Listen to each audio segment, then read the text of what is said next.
Happy Monday. You guys continue to look. Y'all cousin's still there. That Panoxyl is gonna get me together though. You guys continue to send me a bunch of amazing messages. Thank you for that. And also, I have been working on that timeline, guys, and so much that I have forgotten. Lord Jesus,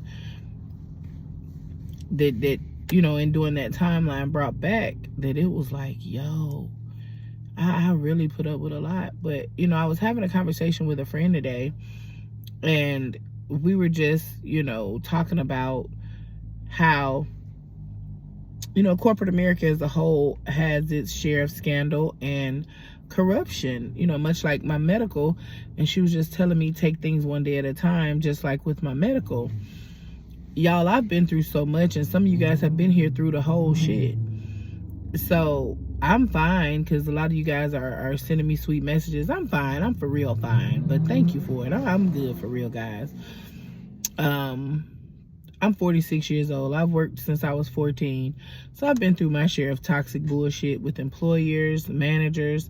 This was just quite personal because this manager is the manager who hired me.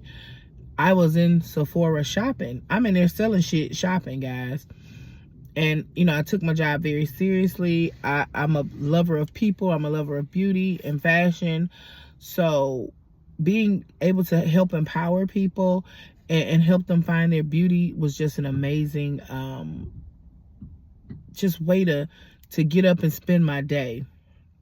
But it was really personal because I feel like when your light shines and people are, I don't feel like it was, and I'm trying to find the word, because miserable people, you could be anybody. When they're miserable, they're miserable. Thank you, boo. Okay. And so what I do see is, y'all, my baby just got back in the car. What I do see in the relationship that I had with that manager is she would always say that we had a lot in common, or I remind, what the hell? Y'all, what is on my lip? Oh, is that my phone? So she would always compliment me and tell me, just like my assistant manager, she had a little, she was on one for a minute, but they always spoke highly of me and talked about how the customers love me. Like, my guests were amazing. I've had so much networking being there. But again, watching videos and reviews about how other people have been treated, working at Sephora, a lot of just retail makeup, clothes, guys. I used to work for, I can't remember the brand, but a lot of these places are owned by a company, and they just have sister stores or the stores spin out of the what the brand is. And Sephora is owned by Louis Vuitton. So a lot of people don't know that. It's LV, what is it? Louis Vuitton Moet Hennessy, LVMH. And so, yeah, that's a big deal. They've got the money to say, fuck y'all, get the hell on, and we're gonna protect our managers no matter what they do. But they also have a duty to say, hey, let's listen. Everybody's not saying the same thing for nothing. So that means at this point they're condoning the people that they're hiring doing the bullshit. So y'all know I be spinning off into other stuff. I was saying all of this to say it was quite personal because this is the manager who actually hired me, right? Because my interactions were with these people because that's where I used to shop. And I'll still shop Sephora when I need certain things. And I lost my train of thought. And I'll still, go about my daily life doing what I do. This doesn't make or break me. And so the timeline, guys, I will sit down and do the video that I was saying. I just had a lot to do this weekend, and I'm getting everything prepared. I've got guests coming into town for my daughter's prom, and this is an exciting time, and I'm not gonna let that bullshit overshadow my exciting time.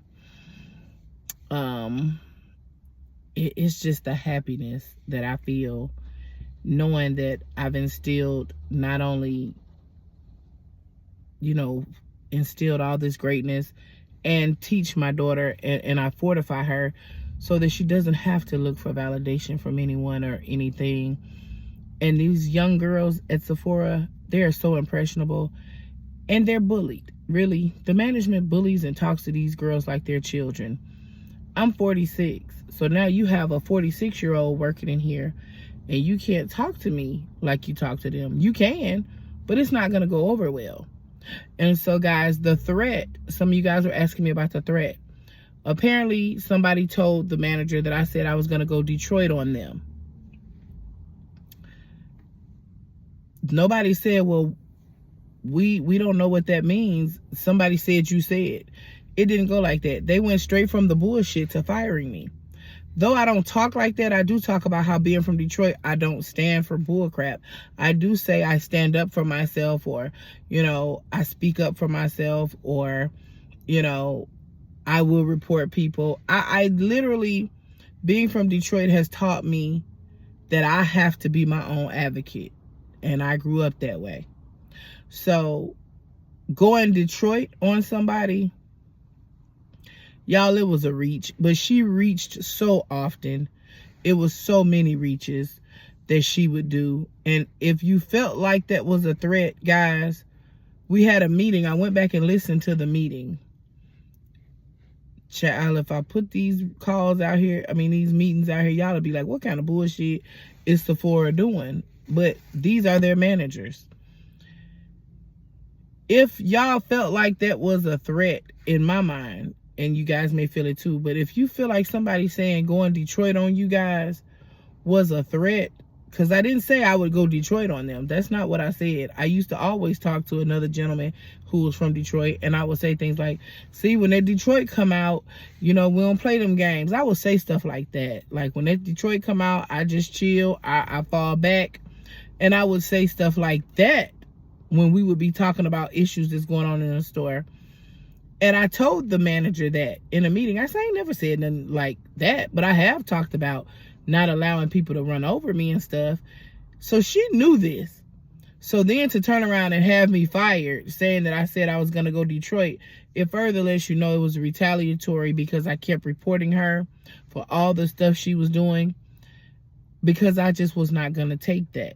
And I saw those young babies being mistreated, and I ain't Monique and nobody else, but what I will say is sometimes you do have to go before in order to help others.